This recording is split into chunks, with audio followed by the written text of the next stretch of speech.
A bank manager called the FBI on a black man moving his own money. Seconds later, the agents walked in and saluted him. It was just after noon on a warm Thursday in Little Rock, Arkansas. Sun high, air sticky, traffic buzzing, and the smell of fried catfish drifting from a food truck parked across from Jefferson State Bank on 4th Street. Inside the glass doors, the place was clean and cool, humming with quiet transactions. Nothing unusual, just folks trying to get on with their day. Then in walked Derek Langston, black man, late 30s, tailored charcoal gray suit, fresh fade, clean shaven. He had a presence to him, calm, sharp, quiet confidence, like a man who'd been places but didn't feel the need to talk about it. He moved with purpose but not urgency. No flash, no loud phone calls or fumbling papers, just a black leather briefcase and a firm handshake for the security guard near the door. "Afternoon, sir," the guard nodded. Derek nodded back, polite. "Afternoon." He made his way to the teller line and waited behind an older couple chatting about church and their grandson's football game. He didn't interrupt, just stood there patiently, eyes scanning the room. He noticed the manager's glass office tucked in the corner, 2 cameras in the ceiling, a young woman at the receptionist desk chewing gum, clicking through TikTok, all filed away. He finally stepped up to the teller counter, greeted by a woman in her 20s. Her name tag read, Brianna. "Hi there. What can I help you with today?" "Yes, I'm here to finalize a wire transfer from my private account. I spoke with someone over the phone yesterday. They said I could come in to verify documents." "All right. Do you have your ID?" He handed it over, passport and a military-issued federal ID. As she looked it over, her friendly tone didn't change, but her posture did, just slightly. Shoulders stiffened, smile less natural. She tapped her keyboard. "One moment, sir." He didn't flinch, just stood quietly. She called a supervisor over, whispering something behind her hand. Then she motioned Derek toward a side area with seats. "Mr. Langston, would you mind stepping over there? My manager's going to come speak with you just to make sure everything's good to go." Derek raised an eyebrow. "Everything all right?" She forced a chuckle. "Oh yes, just standard for large transactions." He gave her a small smile and stepped aside, but the energy shifted. People around started to look, subtle, curious. He caught a glance from a man filling out a deposit slip. A woman in the loan line took out her phone. He sat, crossed his legs, and waited. But he noticed something. The manager, a middle-aged man with thinning hair and wire-frame glasses, Philip Corbin, wasn't coming out to greet him. He was standing in his office, staring at Derek. Then slowly, he closed the blinds. Derek's jaw set slightly. He checked his watch. 3 minutes passed, then 4. But that's when everything started to feel off. Derek didn't move. He'd learned the value of patience a long time ago, on surveillance in a desert city most Americans couldn't point to on a map. So he waited, watched. Then the blinds rattled slightly. Inside the office, Philip Corbin had a phone pressed to his ear. His lips were tight. He kept glancing at the frosted window, at Derek's seated silhouette. Corbin wasn't making a customer service call. From the other side of the lobby, Brianna kept glancing over. She looked nervous now. Not confused. Nervous. Derek's expression didn't change, but inside, his mind began putting the pieces together. Again. This wasn't the first time something like this had happened. Not the same exact way. Not the same location. But the same look. The same pause. The same whispers. But back then, he had a badge. A team. A role. Now, he was just a man in a suit trying to move his own money. He adjusted his watch. 7 minutes. Then Corbin opened the door and stepped out, wiping his glasses with a napkin. He tried to act casual, but his eyes kept darting. "Mr. Langston?" he called. Derek stood. Corbin gave a stiff smile. "Would you mind stepping into my office real quick? Just a quick verification thing." Derek's voice was calm. "Verification for what, exactly?"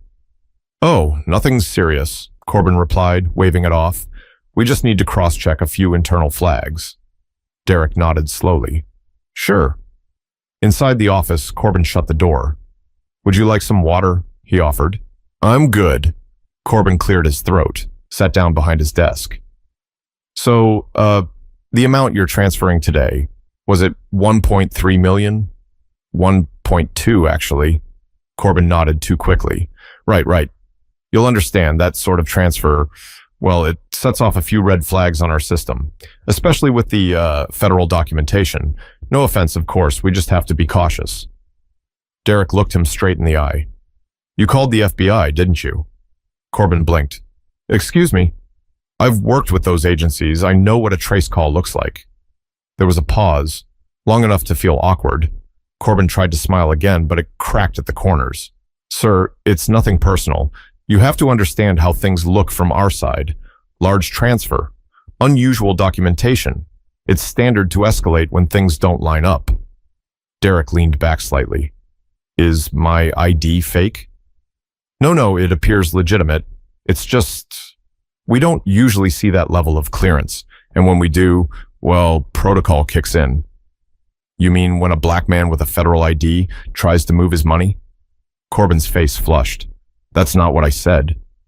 It's what you meant. Corbin's lips twitched. Look, they'll be here shortly. I'm sure once they speak with you, everything will be cleared up. Derek sat back, relaxed now. All right then, I'll wait.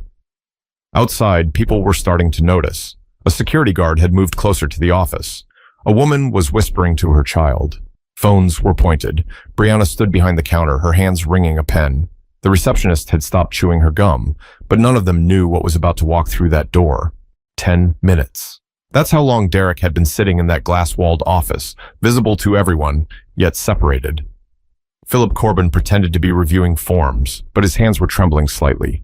He kept glancing at the clock. Derek sat silently across from him, legs crossed again, not moving, not blinking more than he needed to.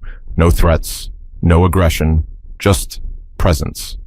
And that's what made Corbin sweat even more. He stood suddenly. I'm going to grab a manager from upstairs. Just stay put, Mr. Langston. Derek's voice was calm. Take your time. Corbin walked out fast, almost like he was escaping the room. But instead of heading upstairs, he went straight to the back hallway where the bank's private phone lines were, out of view. He didn't use his cell phone this time. He used the landline behind the fire exit door. Covered. Quiet. He called again. Yes, it's Philip Corbin, Jefferson State Bank, downtown branch. I already reported the incident. Yes, the man is still here. No, he hasn't left. He's in my office. Yes, African-American male, suit, late 30s. He presented some kind of federal ID, looks real, but I have concerns. Pause. Corbin looked around, lowered his voice. I think he's either impersonating someone or using stolen documents. I'm not sure. I just know something doesn't add up. He claims he's moving over $1 million. I've never seen a black client move that kind of money with that kind of documentation. Look, I know how this sounds, but something about this doesn't feel right. Another pause. Then the agent on the line said something that made Corbin freeze. His eyes narrowed. He lowered the phone from his ear for a second, like he wasn't sure what he'd just heard. Then slowly he lifted it back up. Wait, who? What do you mean he's flagged internally but not for fraud? What does do not approach mean? But before he could ask anything else, he heard it. Sirens. Not blaring, but not quiet either. A black SUV pulled up outside the bank. Then another, both with no markings. The glass doors opened almost in unison, and in walked two men in dark suits, earpieces visible, sunglasses on, walking like they already owned the space. Conversations stopped. Phones were lifted. Children pulled close. Customers stepped back. Brianna looked up, startled. Can I help you? The taller one held up a badge without saying a word. They scanned the room and walked straight toward the office. Corbin stood frozen near the back hallway, mouth slightly open. Inside the office, Derek was still seated, still calm. The first agent opened the door. Derek stood slowly. The agent removed his sunglasses. His eyes narrowed, not in suspicion, but in recognition. He stepped forward, stood in front of Derek, and saluted. Everyone saw it. Everyone. A hush fell across the entire bank. The second agent stepped in behind him and did the same. A quiet, respectful salute, as if greeting someone who had once outranked them. Sir, the first agent said, voice steady, we apologize for the delay. Corbin's mouth fell open. He took a step forward. Wait, what is this? He came in claiming he was... The agent turned. He didn't claim anything. You called us. On Colonel Derek Jerome Langston, former Deputy Director of the Joint Counterintelligence Task Force. The silence after that felt like it had weight. Brianna gasped. The receptionist dropped her phone. A man in the lone line whispered, "Oh my God." But the most silent person in the room was Corbin. He finally realized what he'd just done. Corbin couldn't speak, his mouth opened, but no words came out. The name hit him like a slap. Colonel, Counterintelligence. He tried to backpedal. I didn't know. He didn't say who he was. But Derek hadn't moved an inch. He stood tall, but not angry, not gloating, just present. The first agent, Agent Hines, turned to Derek again, his tone still formal. "Sir, our apologies for the public approach. When your name came through dispatch, we responded directly. We weren't given much information, just a flagged incident at a civilian bank." Derek nodded. "Understood." Agent Hines turned to Corbin. "Can you tell me what exactly made you call us in?" Corbin's face turned red. "There were irregularities." "Such as?" "Well, the amount, the ID, the documentation, it just didn't seem—" "Didn't seem what?" Derek asked, voice quiet. Corbin looked away. Agent Hines took a slow step forward. "You ran a check on him and flagged his federal credentials. Do you even know what it takes to get that level of clearance? You called us, assuming you were reporting a criminal. What you actually did was trigger a restricted file alert and nearly caused a federal panic." Corbin stumbled. I didn't mean any harm. I thought I was following protocol." "No, you weren't," Agent Hines snapped. "You were following your own bias." That hit different. The words bounced off the walls of the bank like someone had dropped a brick into still water. Derek finally spoke again, calm, controlled. "You didn't question the documents because they looked off. You questioned them because I didn't look like the kind of man who should have them." Corbin blinked hard. "That's not fair." "But it's true." The agent stood silently for a moment. Then Agent Hines turned to Derek. "Sir, do you want to file a formal report? Discrimination, racial profiling, false report. It's your right." Everyone in the bank froze, watching, waiting. Derek looked around the room, at the people who had watched him sit in silence while judgment built around him. At Brianna, who now looked like she wanted to disappear. At Corbin, who finally seemed to grasp the weight of what he'd done. "No," Derek said finally, "I didn't come here to punish anyone." He paused.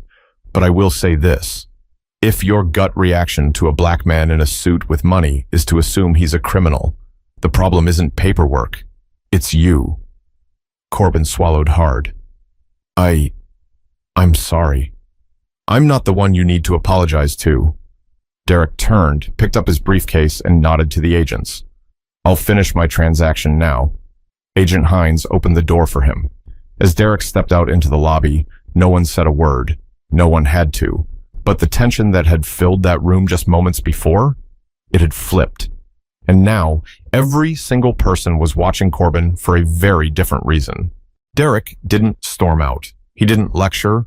He didn't raise his voice. He just walked. Back to the teller window where this all started. Same calm steps, same quiet presence. But now, the whole room stood still. Brianna was still at her station. She looked up when Derek approached and immediately stepped back, unsure what to say, how to even look him in the eye. "Sir, I'm sorry," she said, voice barely above a whisper. Derek gave her a small nod. "I'm ready to finish the transfer." She swallowed. "Yes, of course, right away." Her hands moved quickly now, but clumsily. She had to retype the account number twice because her fingers kept trembling. When she asked for confirmation, Derek leaned in slightly and answered, his tone neutral, not unkind. Behind him, the agent stood near the door, arms crossed, watching everything unfold. Across the room, a man in a polo shirt leaned over and whispered to someone, "That's the guy the FBI saluted. Did you see that?" A woman near the loan department whispered, "I thought he was a scammer or something. I mean, the manager was so sure." People were uncomfortable, but not because of Derek. They were uncomfortable with themselves, because deep down, most of them had made the same assumption Corbin had. They hadn't said it, but they'd watched, waited, filmed, whispered, judged. It wasn't until someone else treated Derek with respect, that they suddenly realized they hadn't. As Brianna printed the confirmation slip and passed it to Derek, she said, "I didn't know. I didn't mean to." He looked at her, eyes steady. "It's not about what you meant. It's about what you did." She nodded. "You're right." He took the slip, folded it, and tucked it into his briefcase, then turned around. Corbin was still in the back, arms crossed, his face pale. Derek walked over to him, slow but direct. The room quieted again. He stopped just a few feet away. "I spent nearly 20 years working in intelligence," he said, not loud, but loud enough. "I've sat in rooms with war criminals. I've intercepted threats before they reached this country. I've made decisions that saved lives, and some I still carry with me." Corbin didn't speak. Derek took a slow breath. "I never once judged someone by the language they spoke, the country they came from, or the way they looked, because I was trained to look at facts, not fears." He took one step closer. "You could have asked questions. You could have verified the information. But instead, you made a phone call that could have ended very differently, all because you didn't like how I looked, carrying success." Corbin's voice cracked. "I was wrong." "Yes, you were." And that was all Derek said. No threats, no yelling, no demand for consequences. He didn't need to, because the silence that followed said everything. Corbin stood frozen, eyes on the floor. He looked like he wanted the building to swallow him whole. But Derek? He was already walking toward the exit, flanked by the two federal agents who were still standing watch. The whole bank followed him with their eyes, phones lowered now, faces a mix of shame, disbelief, and quiet awe. Near the front door, a voice called out, "Sir, wait!" It was the regional bank director, a woman named Joanne Renner, who had arrived during the last few minutes. No one even saw her come in. She looked to be in her late 40s, sharp blazer, heels clicking fast against the tile as she caught up to Derek. She'd obviously been briefed on the situation. Her face said it all. "I just need one moment of your time, Colonel Langston." Derek stopped, turned. "Go ahead." "I want to offer you a formal apology on behalf of Jefferson State Bank. What happened today, there's no excuse for it, and it will be addressed internally, immediately." Derek looked her in the eyes. "You sure about that?" "I am," she said, steady. "I already spoke with compliance. We'll be retraining every branch in the region, every employee, and Mr. Corbin will be placed under review, effective immediately." Corbin, still near his office, sank into a chair. Joanne continued, "I also understand if you want to close your account or take legal action, but regardless, I want you to know we are taking this seriously." Derek nodded once. "You should." She seemed to hesitate, then added, "The truth is, we don't get clients like you very often, and maybe that's part of the problem. Some of our people don't know what excellence looks like in different forms." Derek studied her for a moment. Then he said something that caught her off guard. "It's not just about me. I'll be fine. I know who I am. I've been tested in ways your staff couldn't begin to imagine." He stepped closer, voice low but clear. "But the next black man who walks through that door in a suit might not be me. He might not have an ID that makes people salute. He might not have federal clearance or agents to back him up. He might just be trying to cash a check." Joanne didn't interrupt. "And if you treat him the way I was treated today," Derek said, "he might not walk out as calmly." The words hung there, raw and honest. Joanne nodded slowly. "We'll do better." "I hope so." Derek looked around one last time, not at the cameras, not at the silent crowd, but at the young kid near the waiting chairs, no older than 10, who had watched the entire thing with wide eyes and small fists clenched in his lap. Derek gave him a subtle nod, then he walked out. But the impression he left behind? That stayed with every single person in that bank.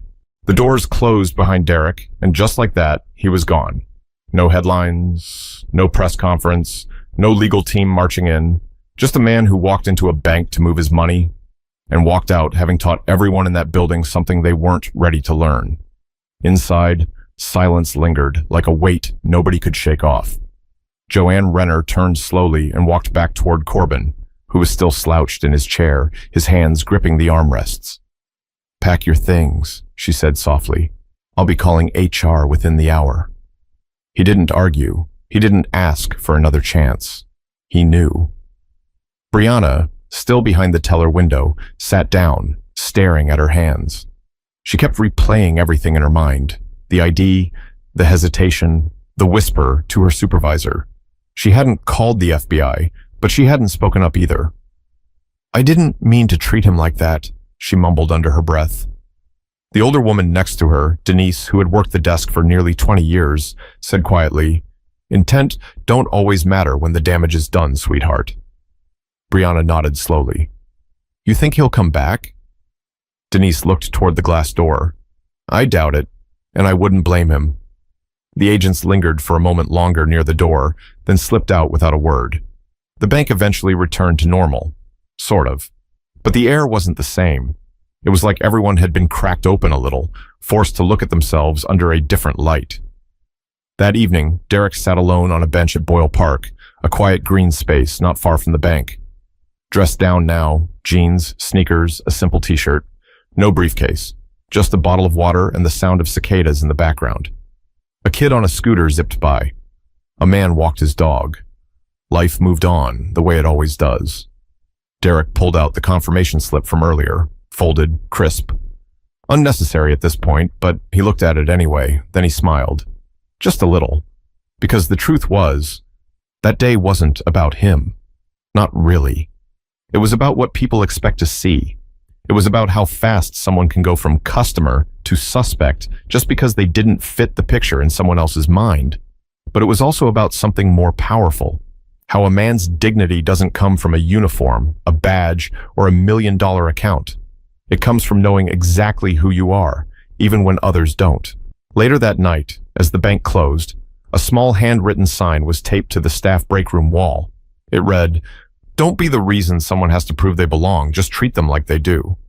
No one signed it, but everyone knew where it came from.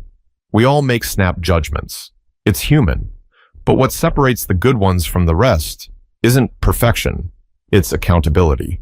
The question is, when you're faced with a moment like that, will you stay silent? Will you assume, or will you take a breath and lead with respect? You don't need a title to do the right thing. You don't need a uniform to stand with someone who's being treated unfairly, and you don't need to salute to show someone they deserve to be seen. If this story hits something real for you, share it, talk about it, challenge someone around you, because silence is easy. But character, that's what shows up after the cameras are gone.